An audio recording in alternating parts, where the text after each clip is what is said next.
Hello friends, मैं आज adenoid enlargement के बारे में बताऊंगा। एडेनोइड एक ग्लैंड है, एक सॉफ्ट टिश्यू है, एक लिम्फेटिक टिश्यू है, नोज का पीछे रहता है।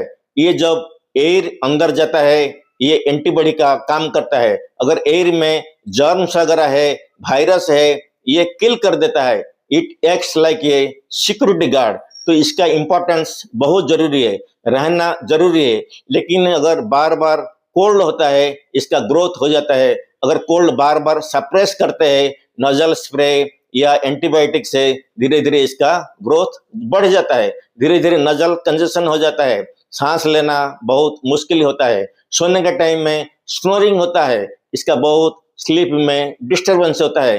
पेरेंट्स बिल्कुल परेशान हो जाता है। स्पेशली 3 से 10 साल का बच्चे में ज्यादा दिखाई देता है। इसको सर्जिकल प्रोसीजर जनरली कर लेते हैं, लेकिन वो इसका कोई सलूशन नहीं है, क्योंकि सर्जिकल प्रोसीजर करने के बाद भी जो एडेनोइड ग्लैंड्स को निकाल देते हैं, ग्रोथ को सर्जिकल प्रोसीजर से कम कर देते हैं, फिर से होने का चांसेस भी ज्यादा होता है। एंड धीरे धीरे बॉडी का इम्यूनिटी पावर भी कम हो जाता है। तो surgical procedure it is not the solution. Homeopathy में बहुत अच्छा मेडिसिन है। अगर प्रॉपर केस टेकिंग के बाद अगर प्रॉपर मेडिसिन मिल जाएगा, एडेनोइड ग्लैंड का ग्रोथ धीरे धीरे कम हो जाता है, नजल कंजेशन, स्नोरिंग कम हो जाता है, मेंटली फिजिकली बच्चा का अच्छा इंप्रूवमेंट हो जाता है। मैं एक छोटा सा केस बताऊंगा।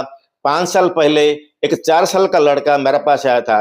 उसका एडेनोइड ग्लैंड बहुत बड़ा हो गया था। डॉक्टर ने बोला इसका सर्जिकल प्रोसीजर करना पड़ेगा। ऑन केस टेकिंग पता लगा ये लड़का स्वीट के लिए बहुत क्रेविंग है, एंड इसका चेस्ट रीजन में एक हैवीनेस फील होता था। लेकिन जब डीप ब्रीथ लेता था, इसका हैवीनेस ठीक हो जाता था। मैं उस फाटक रिपोर्टर से 3 रूब्रिक्स लिया: growth new, craving for sweets, respiration, breathe deeply, एमुलरेशन। सल्फर मेरे पास एक ही मेडिसिन आया, सल्फर 30 का इनफ्रिक्वेंटली कुछ डोज दिया। उसके बाद जो रिकरेंस फिर से हुआ 200 का दिया, उसके बाद 1 ml का दिया। With in 6 month adenoid glands का ग्रोथ बिल्कुल कम हो गया। अभी कम से कम 3.5 साल हो गया, बच्चा बिल्कुल अच्छी तरह से ठीक है। वो मेंटली एंड फिजिकली उसका ग्रोथ अच्छा हो गया। This is the beauty of homeopathy.